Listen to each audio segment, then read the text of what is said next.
helping in one of the most successful administrations in history, getting millions of children health insurance.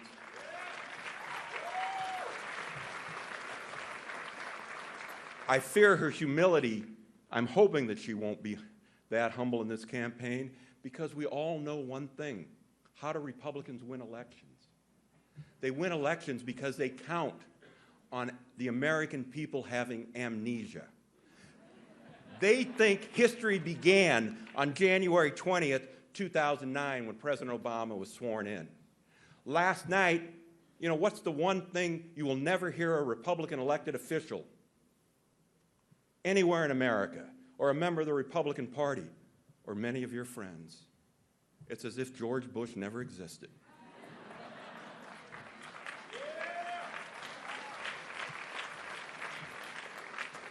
You know, I've had a few successes in life, but I'm going to tell you a couple of my biggest failures.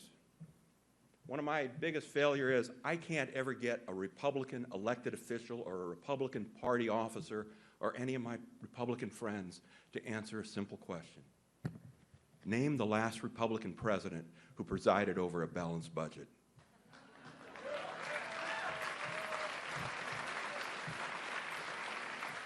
I've asked those radio entertainers, they can't answer. So I say, okay, I'll go easy on you guys, okay? How about an easy question? How about naming the last Republican president who reduced the deficit while they were in office? Still can't get an answer. And I'm hoping that Secretary Clinton is going to be bragging about the fact that when she and her husband occupied the White House, there were 22 million jobs created. There were 4% unemployment. We had peace and we had prosperity. And Bill Clinton turned over a huge surplus to George Bush. And by the way, the national debt would be at zero if they had not put in those tax cuts. And what did we have? $1.2 trillion deficit when he took over. The president's reduced that to $400 million. But what we have to do, and when we think about Secretary Clinton, you know, you have to think about what a remarkable human being. Every day of her life since she ran for office. Think about this. Do you know anyone else in history of this country that every single day, when you turn on the radio or the TV, people are lying about her? People are making false statements about her. How tough is this person? Incredible. And why? And you have to think, why does she want to do it? She wants to do it for the 99%. And last night at that debate, you know, I'm thinking about that debate, and I was thinking, did anybody see one person who could have sat in a hearing for 11 hours listening to lies?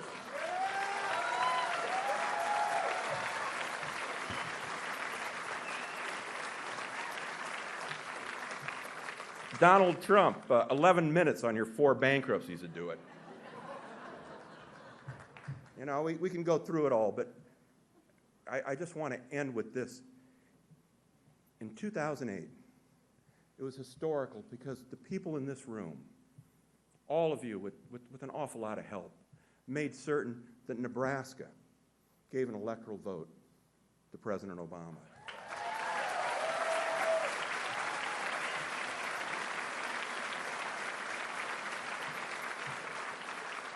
There is absolutely no reason why that should not happen in 2016. This district, and what should also happen, and here's the bad news, I was, because of my role, I was a witness in a number of recounts for legislative races. Hey, when your friends vote, tell them there's more than one name on the top. You got to go all the way down. And there would just be voting for the president, no one else. And we have to, and I'll just take about 30 seconds time to talk about the fact that the Nebraska Democratic Party, you know, we're alive, we're doing well, we're going to make certain Brad Ashford's reelected, and with your help, we're going to keep doing these things. It is a pendulum. It was in the mid-90s when the Democrats ruled everything, and now the pendulum swung, and now we're going to swing it back. But the way we do that is we don't let the Republicans get away with saying history started the day they took the podium. We have to remember what was accomplished when Bill Clinton was president and what was destroyed when the last Republican was president.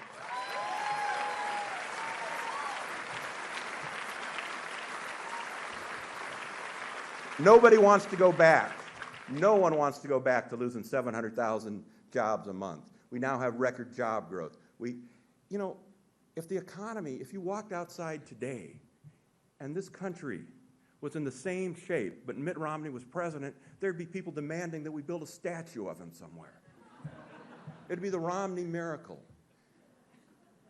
And finally, Secretary Clinton, the last thing when I turned off that TV, I said to myself, wow, we have one candidate who, as Secretary of State, did the near impossible, that she got all these countries together to demand sanctions on Iran.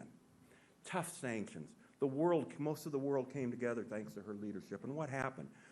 That allowed for Iran to come to the table, a treaty now. The nuclear bomb is off the table for Iran for 15 years, thanks to her. Do you think, does anybody really think you want a president who says, I want to punch Russia in the nose? You know, so hey, again, thank you very, very much. It's going to be, speaking of having fun, we're going to hear, I just know we're going to hear an outstanding speech from an outstanding person. And thank you very much, Secretary Clinton, for coming to the best city in the best state in America.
Waking up in the morning and to be well. Quite honest with you, I ain't really sleep well. You ever feel like your train of thought's been derailed? That's when you press on, lean in. Half the population just waiting to see me fail. Yeah, right, you better off trying to freeze hell. Some of us do it for the females, and others do it for the retail. But I do it for the kids, life through the tower in on. Every time you fall, it's only making your chin strong. And I'll be in your corner like Nick, baby, till the end of when you hear a song from that big lady. Until the referee rings the bell, until both your eyes start to swell, until the crowd goes home, what we gonna do, y'all? Give 'em hell, turn the heads, gonna live life till we're dead. Give me scars, give me pain, then just say to me, say to me, say to me. There goes the fighter. There goes the fighter.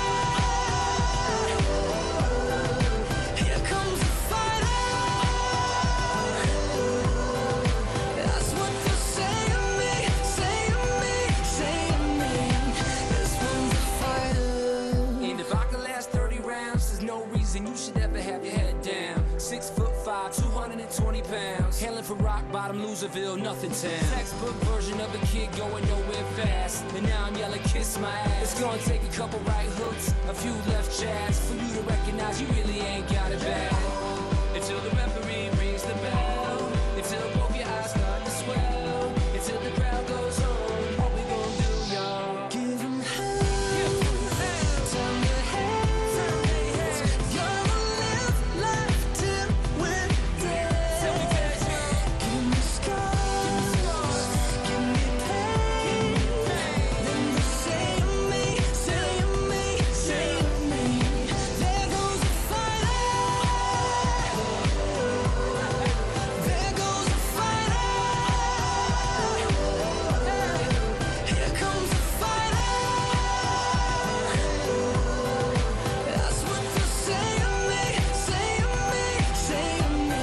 Everybody put your hands up. What we gonna do? What we gonna do? What we gonna do? What we gonna do, y'all? What we gonna do? What we gonna do? What we gonna do, y'all? What we gonna do? If you fall, pick yourself up off the floor. And when your bones can't take no more, just remember what you're here for, 'cause I know I'm a damn sure. Give 'em hell. Turn your heads. Gonna live life till we're dead. Give me scars, give me pain. Then you say to me, say to me, say to me, there goes the fighter. There goes the fighter. Here comes the fighter. That's what you say to me, say to me, say to me. This one's a fighter. Till the referee rings a bell, till both your eyes start to swell, till the crowd goes on. What we gonna do, kid?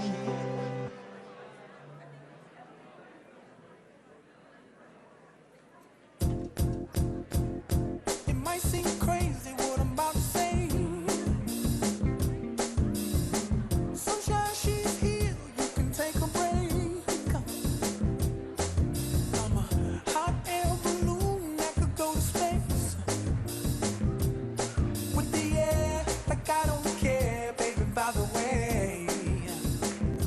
Because I'm happy. Clap along if you feel like a room without a roof.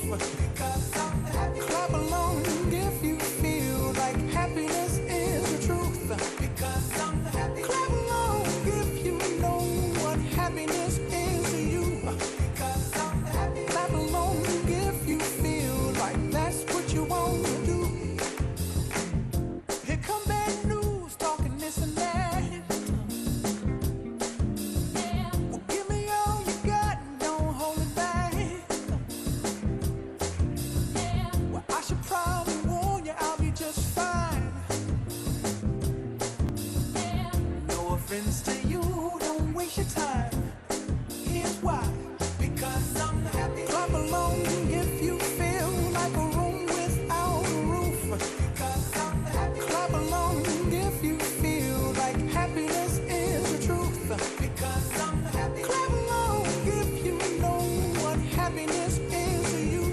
Because I'm happy. Clap along if you feel like that's what you want to do.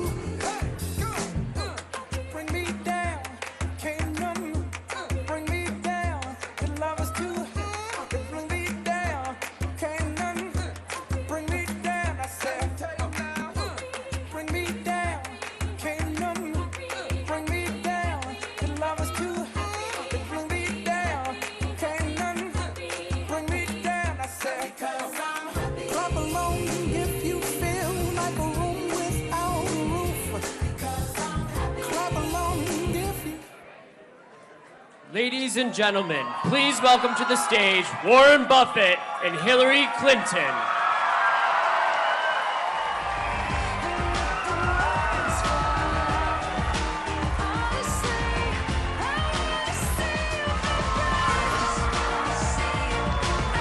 Just wanna see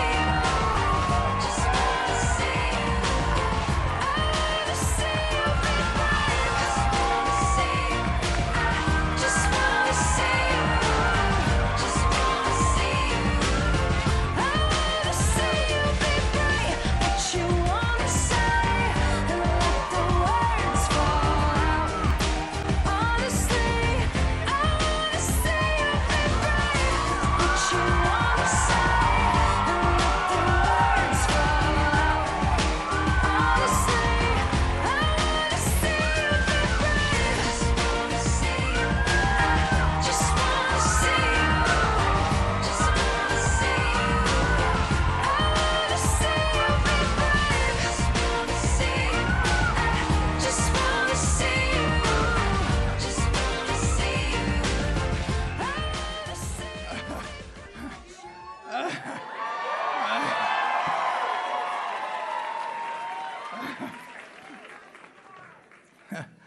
I've seen Nebraska win football games without that much enthusiasm.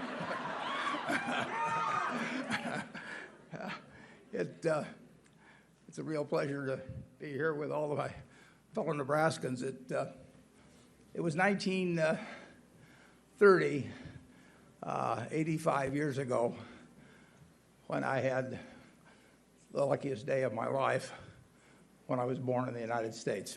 It was about 2 miles from here, and so I haven't made much progress since. But it was a blessing. I was born right there before the Depression started. The Dow Jones average was 250 on the day I was born, and it went down to 42 within 2 years. I mean, it was not a great start, but this country has been it's been not only the greatest country on earth, it's been the greatest economic machine on earth. Today, the United States has $56,000 per capita of GDP, goods and services, $56,000. That's 6 times what it was when I was born.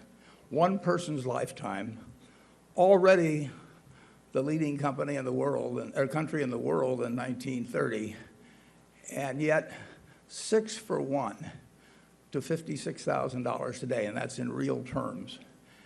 And if you told my parents at the hospital back in 1930 that their son would be living in a country where the income or the GDP per capita increased 6-fold, they would have said, everybody in that country is going to have to be doing wonderfully. You can't have 6 times as much in the way of goods and services in the country without everyone participating. And they would have been wrong. What has happened is that despite this incredible bounty, millions and millions and millions of Americans have been left behind. I went this morning to the internet and got some statistics, and you can get these same statistics. The Internal Revenue Service publishes, they've been doing it since 1992, they publish some figures from the income tax returns of the 400 Americans that have the highest income. And you can go to the internet and do the same thing. Put 400 highest incomes, IRS, and it'll pop up. So you can check my numbers. And that's why I wrote them down here. I don't want you to catch me on any errors.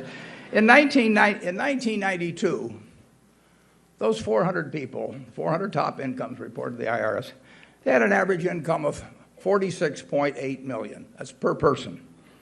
The total for the 400 was $18 billion. Now fast forward 20 years to 2012. That's the most recent year that we have numbers for. They come out a couple of years late. What do you think that 46.8 million had turned into in terms of average income for the top 400? I'll give you the number. 335.7 million. The income of the top 400, 7 times what it was 20 years ago. Now, I hope all of you are making 7 times what you were 20 years ago, but you would really be the exceptions. You know, I'm going to go to lunch in a little while, and the people that are cooking the food and the waitress that's serving me the food and whoever may park my car, whatever it may be, you know, not 7 for 1, not remotely like it. Now, that's just half of the good news for these 400. Their average tax rate in 1992, and you can throw in payroll taxes because they don't really pay much of them. I don't pay much. If you have a lot of income, you don't pay much in payroll taxes. Their average tax rate was 26.3%. If you go forward to 1992, this group who has had their income increase 7-fold to 335 million, but their tax rate, instead of being 26.3%, has fallen to 16.7%. So they got a 1/3 tax cut At the same time, their income went up 7 for 1 in aggregate. The IRS gives you a little more information. They point out to you that of those 400, 32 of them paid less than 10% as a tax rate in 2012. They paid less in income taxes than was paid in payroll taxes on behalf of my cleaning lady, which is 15+%. Mitt Romney, who actually I think is a fine individual, but he talked about the 47% that paid no tax, but he wasn't talking about payroll taxes. And payroll taxes are, well, they're more than 25%, or right at 25% of the federal budget. They've become huge. If you look at the period post-World War II, total taxes of the country, I know you love all these figures. I mean, it's a way to just absolutely, audiences go crazy for numbers. If you look at that 70-year period since World War II, total taxes in the United States, federal taxes, have run about 18% of GDP. And every now and then they get up to 20, and every now and then they drop down to 15. But if you look at the composition, the corporate income tax has fallen from about 4% of GDP to about 2%. And what's made up the difference? The payroll tax. The payroll tax has gone up as a percentage. So over this period, the wealthy have done very well, and they should do very well. I mean, they're perfectly decent people. They're just following the tax law when they fill out their return and end up 32 of them with a tax rate of less than 10% on incomes that average 300 and some million. But so I do not condemn them in any way. They create jobs. They come up with products you and I like. They're good citizens. But the odds, the game has been stacked in their direction. And that's a primary reason. There are a lot of other reasons, but it's a primary reason why I'm going to be so delighted when Secretary Clinton takes the oath of office.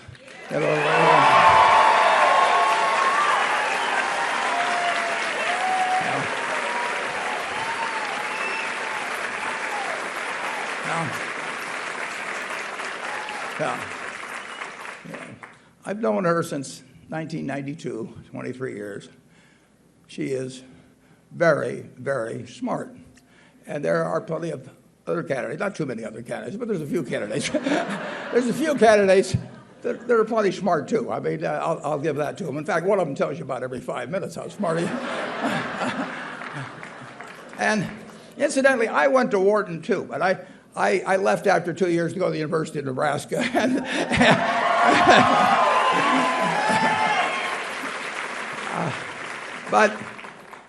And all of the candidates are extremely hardworking. You have to be. You can't run for president without spending a lot of time on your feet and covering the country.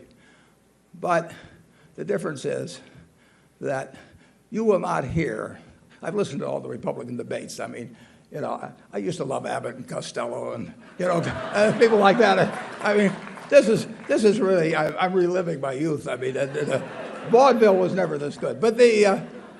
But you will never hear. I will guarantee you will never hear those figures I just recited about income and about tax rates at a Republican debate. Never.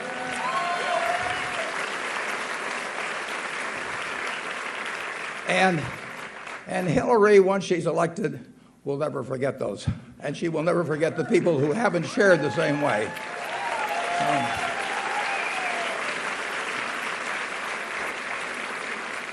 So America should work for those who are willing to work. You should be able, in a country this rich, to take care of a family working a 40-hour week. You shouldn't have to hold down 2 jobs.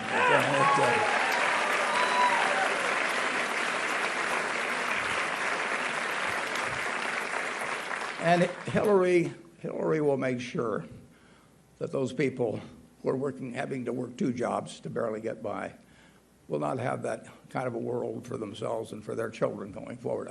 It's the America We all believe in it. I think the very rich people, most of them believe in it. But they're not going to, it's going their way, and you can't blame them. I want to deliver one small plug to you, and then I'll turn this over to the person you really came to listen to. You people have a chance to do something that can't be done except in the state of Maine, in addition to Nebraska, and which has only been done in recent times in Nebraska. In the 2nd Congressional District of Nebraska in 2008, this congressional district delivered an electoral vote to President Obama.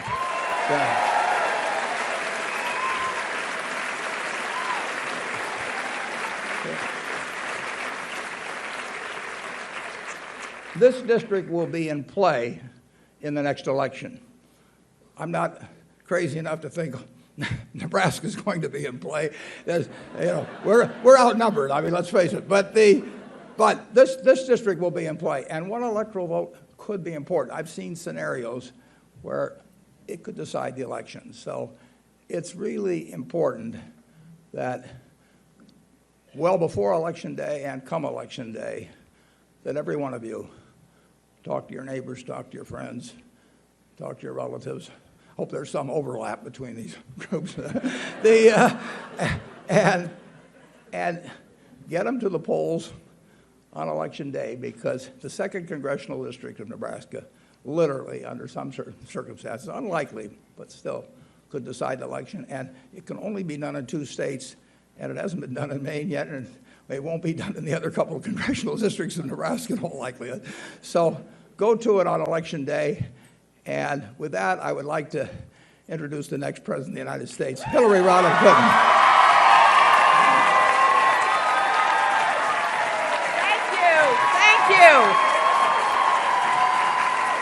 Thank you so much. Wow.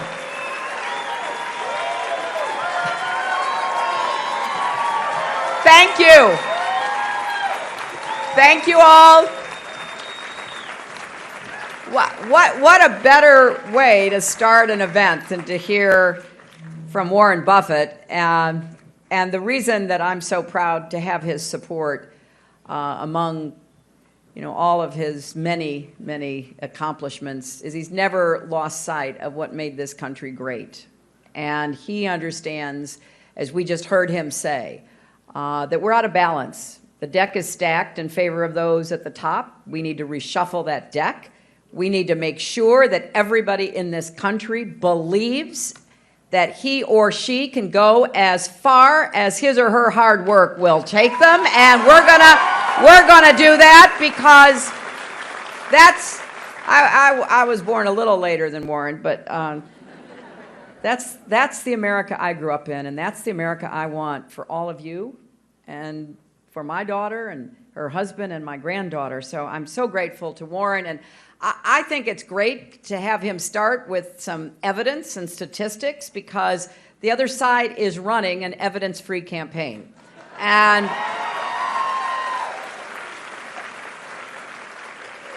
even when they're called out on it, that their facts are wrong, they just blithely go ahead trying to induce a state of disbelief in the minds of the American public.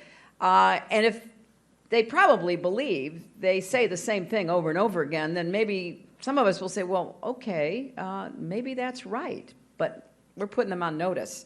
We're going to talk about the facts and the evidence, and we're going to work hard to make this economy produce for everybody again. So I want to thank Warren. I want to thank my great friend, Susie Buffett, who's here. I want to thank State Senator Tanya Cook. I want to thank your former mayor, Jim Suttle. Thank you for the endorsement during the pre-program. I want to thank Patty Zieg, the National Committee woman, and I want to thank Vince Powers for his leadership of the Nebraska Democratic Party. I told him that when I'm president, we're going to try to create more Democrats in Nebraska.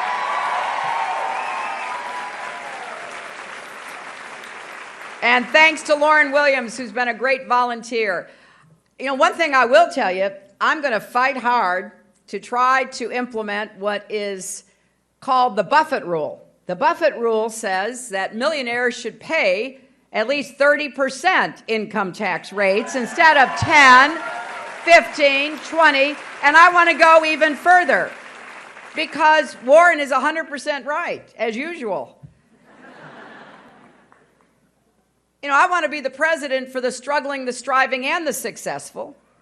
But right now, there has been too much that has led to the wealthy getting wealthier at the expense of hardworking families, middle-class families, young people.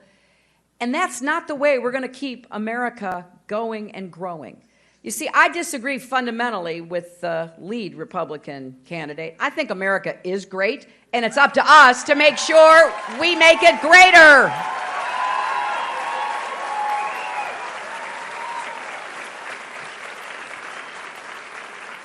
So here's some additional facts that I want you to know, because I imagine when you leave here today, you might run into some of your friends and colleagues who ask, where have you been? What have you done today? And if you tell them you came for a rally to see me, yes, thank you. You know, some of them who may be of the Republican persuasion, although we're not going to give up on them, are we? We're going to keep trying to reach out to them. First thing you can tell them, as best as you could tell, looking under the lights, I don't have horns. The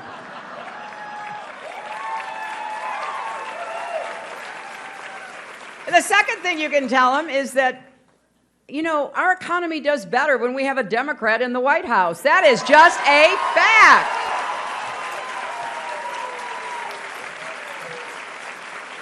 And, you know, you don't have to ask them to go back to ancient history. Ask them just to go back 35 years. We've had 5 presidents, 3 Republicans and 2 Democrats. I happen to know both of the Democrats.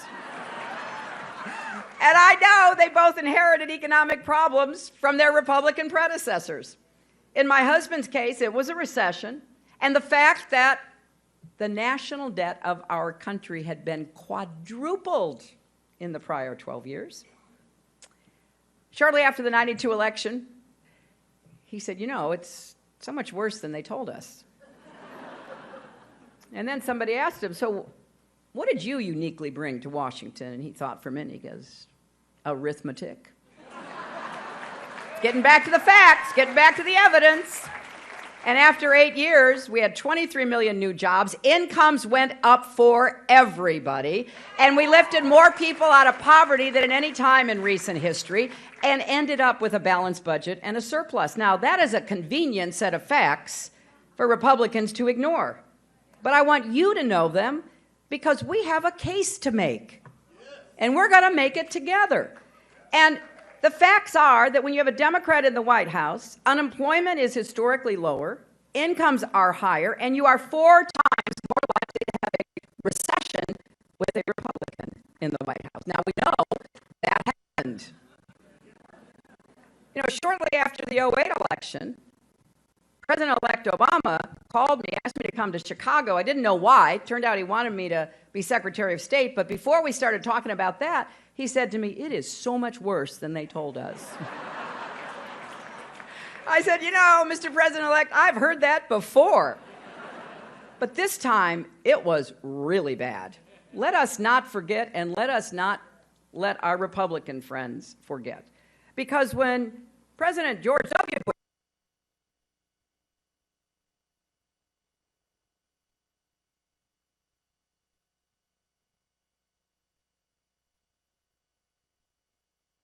financial, ending us up into the worst financial crisis since the Great Depression. 800,000 people a month were losing their jobs. 9 million Americans ended up losing their jobs. 5 million homes lost. $13 trillion in family wealth wiped out. Homes, 401ks, IRAs, college funds. I don't think President Obama gets the credit he deserves for helping us dig ourselves out of that ditch that we were in. I'll tell you what.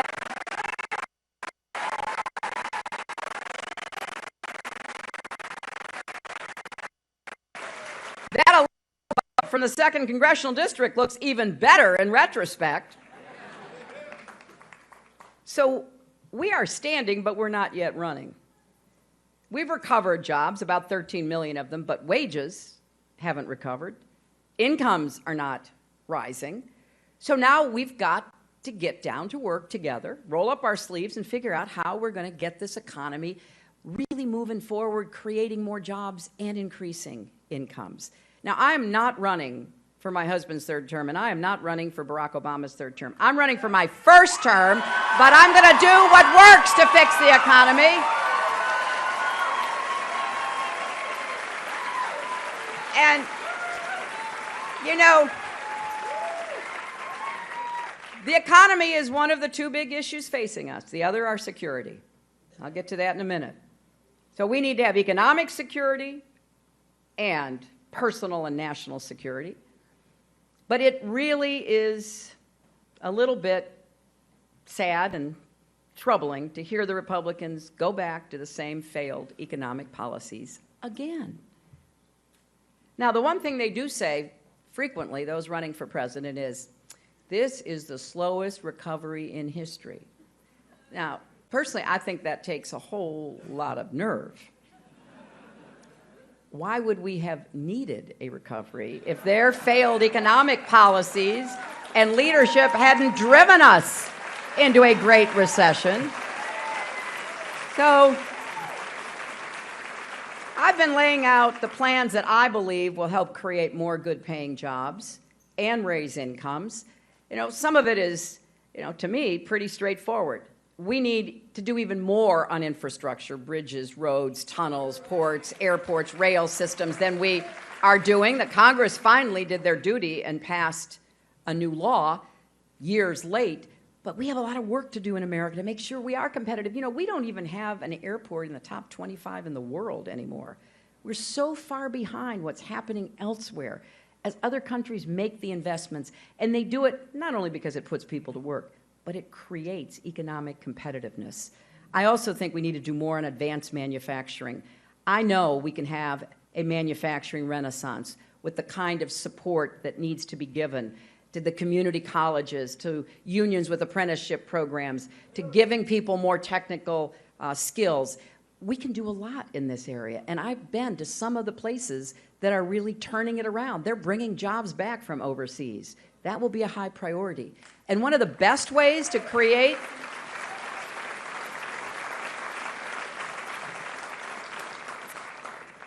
new jobs is by combating climate change and emphasizing clean, renewable energy. I was so pleased that 195 countries reached an agreement in Paris. That's historic. Now, it could not have happened without American leadership, and now we need to show that we will continue to move away from fossil fuels and to invest in wind and solar and biofuels and geothermal, everything that can give us that chance to transition. And the reason I get so frustrated by the Republicans who deny it, they all do, and a lot of them, let's be honest, they know better. And I don't understand why they're playing to the lowest common denominator in their own party. I love it when they are asked about climate change and they say, well, I don't know, I'm not a scientist. Well, you can cure that. Go talk to a scientist and actually listen to a scientist about what's happening in our climate. But the other part of this, which makes absolutely no sense, is there are jobs. Your neighbor, Iowa, they've made a big investment in wind power. Some of you know that, right? 1/3 of their electricity now comes from renewables, primarily wind. More than 7,000 people in Iowa are working in this industry. They are helping, through their community colleges, to train people to actually assemble and fix and install these turbines. And I've been to the community colleges in Iowa. They can't keep up with the job offers. They don't have enough people to be the tool and die makers and the machinists. And you know what a young person coming out of a community college prepared to do that kind of work is paid? $50,000, $60,000. There is no reason why we can't make this kind of investment across America, put more young people to work, give more young people the chance to be part of this future. And I think it's time we set some big goals again. You know, when I was growing up, we set big goals. President Kennedy said, we're going to send a man to the moon and bring him back within the decade. And you know, a lot of people didn't believe that. But he was confident, optimistic, got folks working together, got NASA moving forward, and we did it. Well, I have some big goals too. By the end of my first term, I want us to have installed 500 million more solar panels, and by the end of my second, enough clean energy to power every home in America.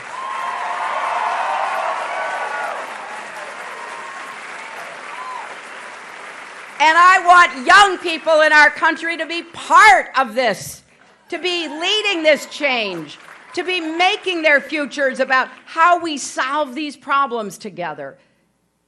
I'm excited about the future. Honest to goodness, you hear the Republicans, it sounds pretty depressing, to be honest. I think our best days are still ahead of us. There's nothing we can't do together if we put our minds to it. And as we create these jobs, we need to do more for small business, particularly women and minority-owned small businesses that can really create more economic activity. And we do need to raise the minimum wage. If you're working full-time in America on $7.25 an hour, you are never going to get out of poverty. And at some point, we've got to help people who, as Warren said, are willing to work and give them the chance to get ahead. And you know, the fastest way of raising incomes in America is guaranteeing equal pay for equal work for women.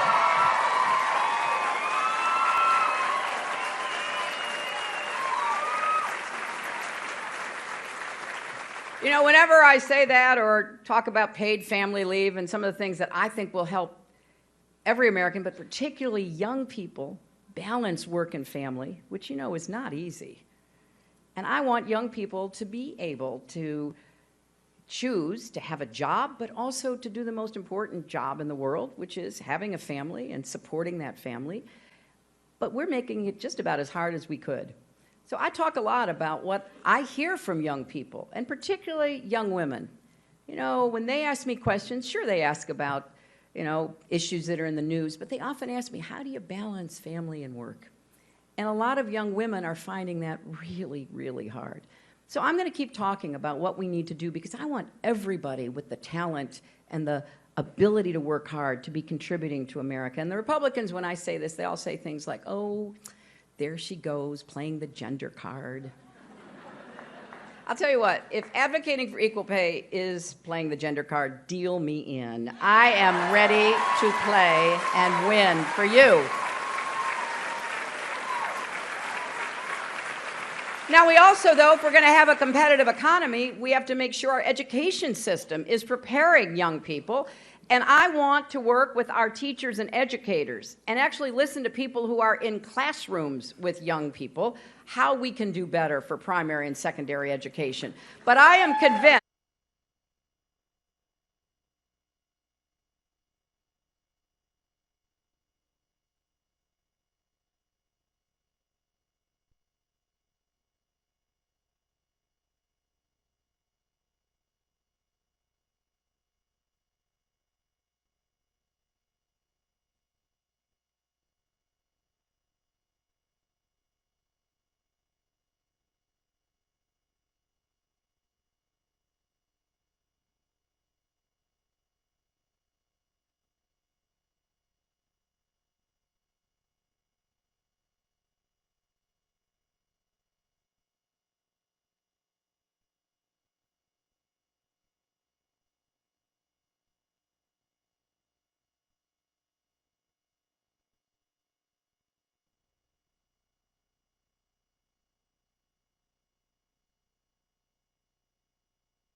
How about? Still have.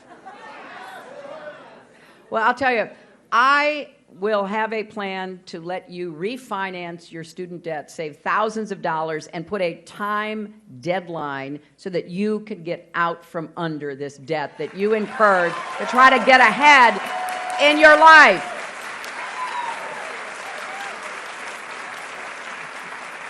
Because I know, I had debt, my husband had debt, but it wasn't like the debt that young people have today. And we also paid it back as a percentage of our income. Because when I went to work for the Children's Defense Fund, I don't remember, but maybe I made $14,000 a year. So we paid it back as a percentage, not as a fixed rate.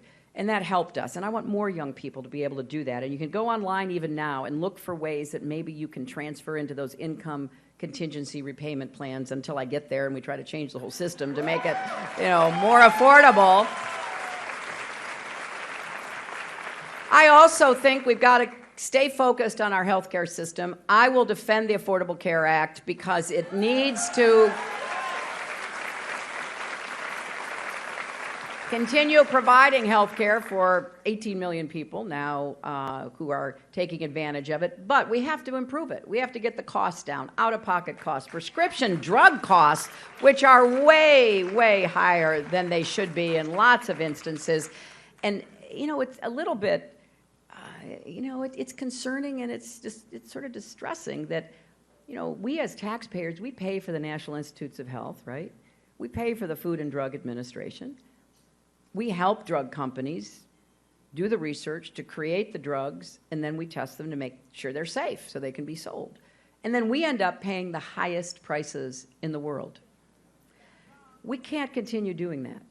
And here's a couple of things that I'm going to push really hard for, and I'm going to want people to really, from the grassroots up, to help me on this. Number one, Medicare, just like every other big program anywhere in the world, should be able to negotiate for better prices from drug companies.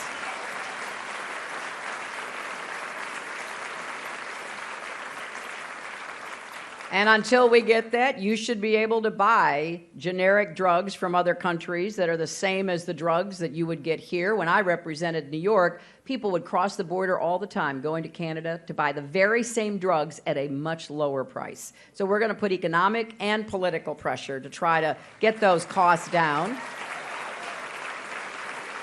And I don't think we should continue the tax benefit drug companies get for advertising.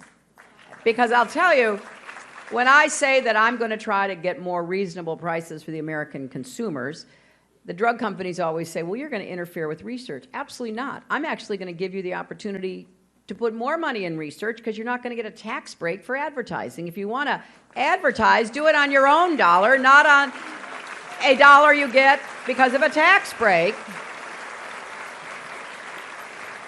And besides, you've all seen those advertisements. They're all the same. Somebody's walking on the beach or walking through a field of wildflowers and beautiful music is playing and the name of the drug is on the screen. And then in a really soft voice underneath, if you take this drug, your nose will fall off. And so, we need to kind of get some, get some accuracy and get some benefit out of all of that. There are three issues that I want to quickly mention because they're health related. One, how many of you have ever had anybody in your family or close to you with Alzheimer's who needed caregiving? Or any other condition, maybe a child or a spouse or a parent who needed caregiving? Thank you. Thank you for taking care of your loved one, but boy, is it hard, isn't it? I mean, it's physically and emotionally. My mother lived with us until she died, and she was in good health. But, there were lots of things we had to do. There were, hospitalizations in and out and other kinds of treatments. But she was, incredibly strong and mostly healthy until her death. But my friends who are taking care of their children, their spouses, their parents, an aunt, an uncle, a grandparent, are really under a lot of pressure. And oftentimes the family is spending down whatever savings you have to be able to do this. And sometimes people have to quit their jobs which then reduces the income to be able to take care. So I want us to start paying more attention and supporting caregivers, and I have a tax credit so that people can, benefit from the tax system by getting some of that money that they then can use to support themselves, to take care of their loved ones. And we also have to look at the Social Security system. I will fight the Republican efforts to privatize it. That would be a disaster for our country. But we do have to figure out how we're going to make sure that it is there for the next generation and the generation after that. And we also have to deal with the fact that a lot of widowed and single women, divorced women who are on Social Security right now are really not getting enough to get by on because they often were caregivers. They often did not work. When their husband dies, they get less of a monthly benefit. So we have to look at all of this and try to figure out how we're going to be fair to people who have cared for others. We also have to remove the stigma from mental health. This is still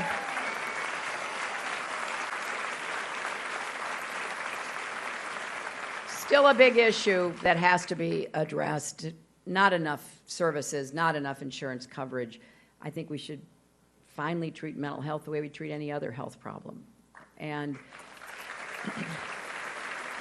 the same goes for substance abuse, for addiction. We've got to do more to provide treatment and recovery for people who want to break their addiction. And I'm hearing about this everywhere I go. We had more deaths by overdoses recently than we did by car accidents. So this is a serious, serious challenge. Now, I think it's important you listen to the Republicans because they are giving you a roadmap about what they intend to do. Don't be surprised. They are attacking human rights, civil rights, women's rights, gay rights, voter rights, workers' rights. You list it. They're attacking it. And they want to turn the clock back. They want to rip up the progress we've made. So I want you to know where I stand. I will defend a woman's right to choose and Planned Parenthood against these partisan attacks.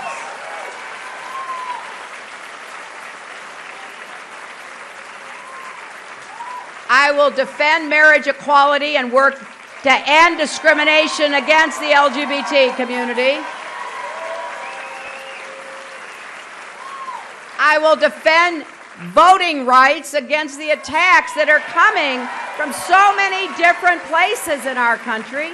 And I want every 18-year-old to be automatically registered to vote so that you can play a bigger role in these elections. I will fight to reverse Citizens United, which has a corrupting influence on our politics. I will still work toward comprehensive immigration reform with a path to citizenship.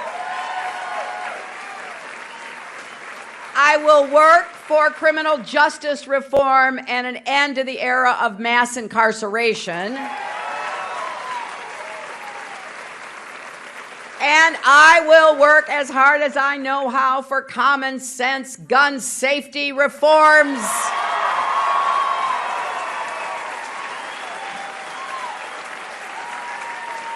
Honestly, this is a false choice. We can keep guns out of the hands of people who should not have them and respect constitutional rights. We've done it in the past. We can do it again. So yes, I'm for comprehensive background checks, closing the gun show loophole, closing the online loophole, closing what's called the Charleston loophole, ending the immunity from liability for gun makers and sellers. And 92% of Americans and 85% of gun owners agree with that agenda.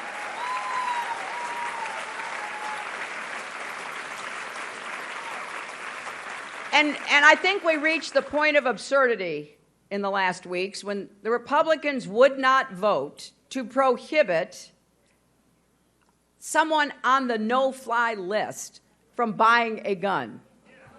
If you are too dangerous to fly, you are too dangerous to buy a gun in America.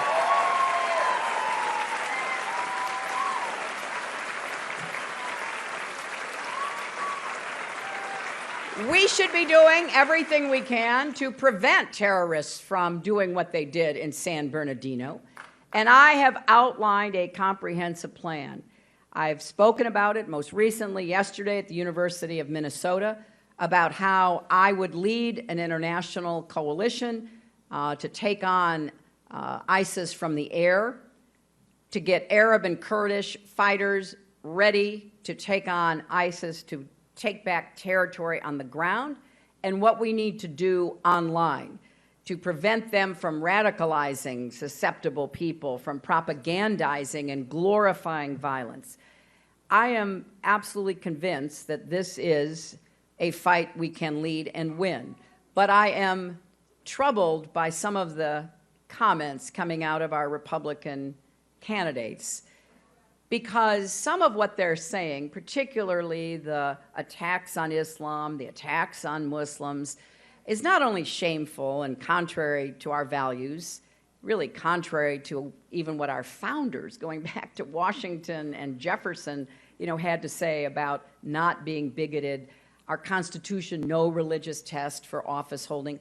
We've been at this a long time. I'm proud of our country. We have really tried to recognize how we have to allow the full expression and exercise of religion for everyone, but not, make it criminal, make it unwelcome. So when the leading candidate says no Muslims can come into the United States, what he's saying is not only really wrong, it's dangerous.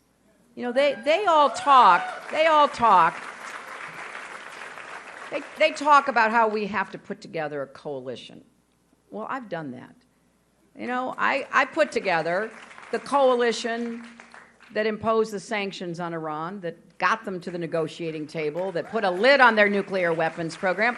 I know how hard it is, and I also know you don't form coalitions by starting with insults directed at people you want in your coalition.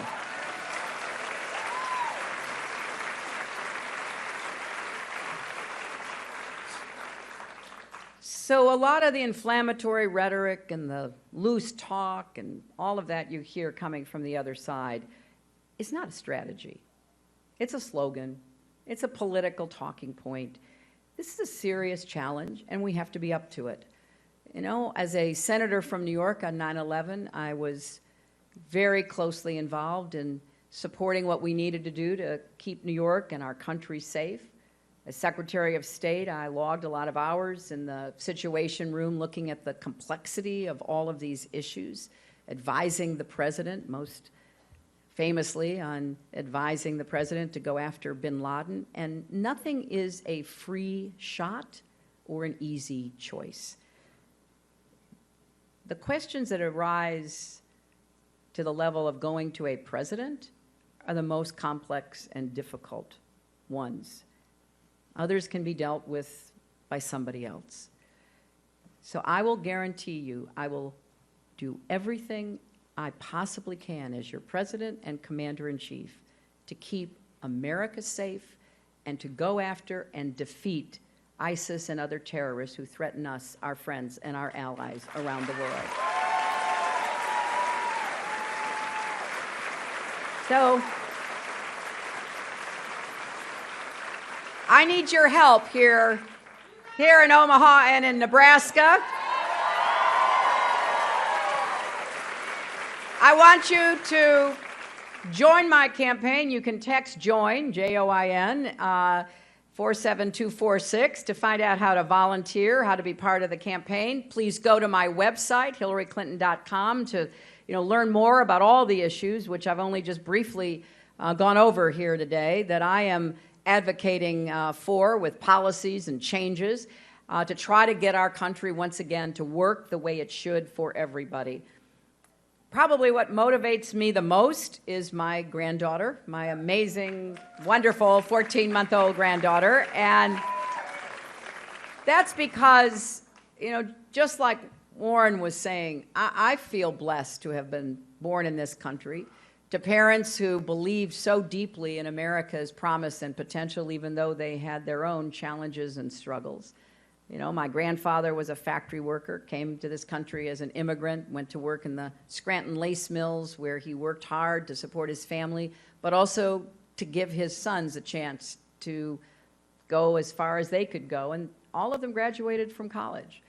My dad, when he got out, couldn't find a job in the middle of the Great Depression, so he hopped a freight train from Scranton to Chicago and got a job as a salesman, later went into the Navy, came out, started a small business.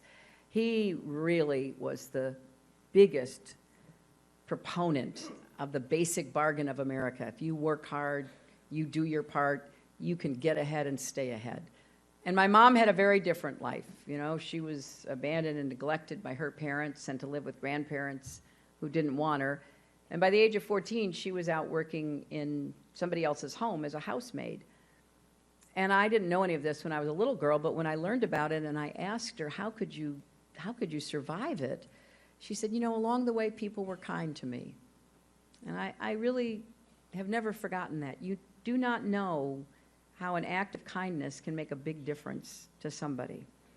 And in her case, everything from the first grade teacher who saw she had no food and started bringing extra food without embarrassing her, or the woman whose house she was cleaning and kids she was watching who said, if you get your in the morning, you can go to high school.